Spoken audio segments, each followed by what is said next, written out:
रायपुर में 13 साल रमशा वसान का लर्जाखेज कत्ल। पुलिस बासर मुलजमान को तहफ़्फ़ुज़ फराहम करने में लग गई। पोस्टमार्टम रिपोर्ट में रमशा वसान को 9 गोलियां मारी गई। मुकदमे में साबिक सूबाई वजीर मंजूर वसान के भांजे को नामजद किया गया। मुकदमा वालिदैन की मुद्दत में दर्ज करने के बजाय सरकारी मुद्दत में दर्ज किया लिया गया।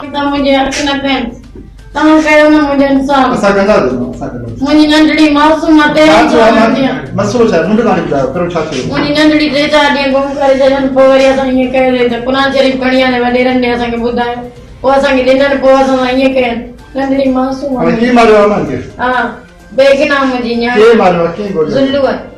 ज़ुल्लू डाइण दाड़ेल नालो क्लियर करो छा है ज़ुल्फ़कार नालो त